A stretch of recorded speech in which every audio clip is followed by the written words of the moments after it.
Praise Lord. വീണ്ടും വരുന്ന യേശുക്രിസ്തുവിന്റെ നാമത്തിൽ സ്നേഹവന്ദനം. നിങ്ങൾ തകർന്നു പോകത്തില്ല, നിങ്ങൾ നശിച്ചു പോകത്തില്ല, നിങ്ങൾ വീണു പോകത്തില്ല. കാരണം നിങ്ങളെ കാക്കുന്ന ഒരു കർത്താവ് നിങ്ങളുടെ കൂടെയുണ്ട്. സങ്കീർത്തനം 118:13 പറയുന്നു, ഞാൻ വീഴുവാൻ തക്കവണ്ണം നീ എന്നെ തള്ളി, എങ്കിലും യഹോവ എന്നെ സഹായിച്ചു. അതേ, നിങ്ങളുടെ വീഴ്ച കാണാൻ കാത്തിരിക്കുന്ന ശത്രുക്കളുടെ മധ്യത്തിൽ, നിങ്ങൾ തകർന്നു കാണാൻ കാത്തിരിക്കുന്ന നിങ്ങളുടെ ബന്ധുമിത്രാദികളുടെ മധ്യത്തിൽ നിങ്ങളെ മാനിച്ചുയർത്തുന്ന നല്ലൊരു പിതാവ് ഇന്ന് നിങ്ങളുടെ കൂടെയുണ്ട്. അതേ പ്രിയമുള്ളവരെ, ഇന്ന് നിങ്ങളുടെ വിടുതലിൻ്റെ ദിവസം, ഇന്ന് നിങ്ങളുടെ അനുഗ്രഹത്തിൻ്റെ ദിവസം, ഇന്ന് നിങ്ങളുടെ സൗഖ്യത്തിൻ്റെ ദിവസം. നമുക്ക് പ്രാർത്ഥിക്കാം. പ്രിയ പിതാവെ, അനുഗ്രഹിക്കപ്പെട്ട നല്ല പ്രഭാതത്തിനായി അപ്പാ നന്ദിയോടെ സ്തോത്രം ചെയ്യുന്നു. കർത്താവെ, ഈ പ്രിയ ജനത്തെ നിന്റെ കരങ്ങളിലേക്ക് സമർപ്പിക്കുന്നപ്പാ, ദൈവം ഇവർ തകർന്നു പോകാതെ, തളർന്നു പോകാതെ, ദൈവമേ താളടിയായി പോകാതെപ്പാ നീ കാത്തു പരിപാലിക്കുന്നതിനായി നന്ദി കർത്താവെ. അപ്പ യേശുപ്പ ഇവരുടെ കരത്തെ നീ അങ്ങ് പിടിച്ചതിനായി നന്ദിയോടെ സ്തോത്രം ചെയ്യുന്നു കർത്താവെ. അപ്പ യേശുവിൻ്റെ നാമത്തിൽ ഈ മക്കളെ അവിടെ നിന്ന് അനുഗ്രഹിക്കുന്നു കർത്താവെ.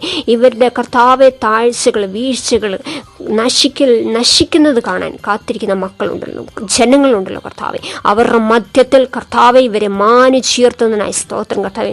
അപ്പ വാലല്ല തലയാക്കി മാനിക്കുന്ന വൻ കൃപയ്ക്കായി നന്ദി കർത്താവെ. ഇവരുടെ ജീവിതത്തിൽ സന്തോഷം മടങ്ങി വരട്ടെ, സമാധാനം മടങ്ങി വരട്ടെ.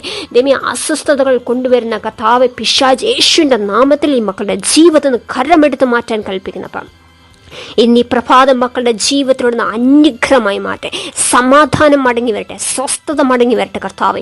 എന്തിനെയൊക്കെയോ കുറിച്ച് ഭാരപ്പെടുന്ന, ടെൻഷൻ അടിച്ചിരിക്കുന്ന മക്കളുണ്ട് കർത്താവെ. അവരുടെ ടെൻഷനുകളെ മാറ്റുവാൻ തക്കവണ്ണം കർത്താവെ ഇന്നീ പകൽക്കാലം മക്കളുടെ ജീവിതത്തിൽ സന്തോഷം, അത്ഭുതങ്ങൾ അവിടുന്ന് സംഭവിക്കട്ടെ കർത്താവെ. അങ്ങ് അവിടുന്ന് അത്ഭുതം ചെയ്തതിനായി സ്തോത്രം കർത്താവെ. അങ്ങയുടെ കരം മക്കളെ തൊട്ടതിനായി നന്ദിയപ്പാ. യേശുവേ കർത്താവ്, ഇവരെ താങ്ങുന്ന നല്ലൊരു പിതാവ് ഇവരുടെ കൂടെയുള്ളതിനായി സ്തോത്രം ചെയ്യുന്നു കർത്താവെ.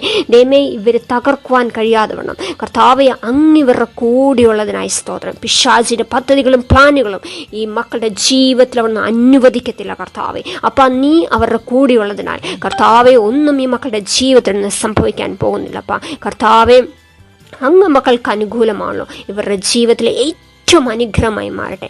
ഓരോ നിമിഷവും കർത്താവെ അങ്ങ് മക്കളെ സഹായിക്കുന്നതിനായി, വിട്ടുവിക്കുന്നതിനായി, അത്ഭുതത്തോടെ വഴി നടത്തുന്നതിനായി സ്തോത്രം അപ്പ. ഈ മക്കളുടെ കൂടിയിരിക്കണം. പ്രാർത്ഥന കേട്ടതിന് നന്ദി. യേശുവിൻ്റെ നാമത്തിൽ തന്നെ ആമേൻ.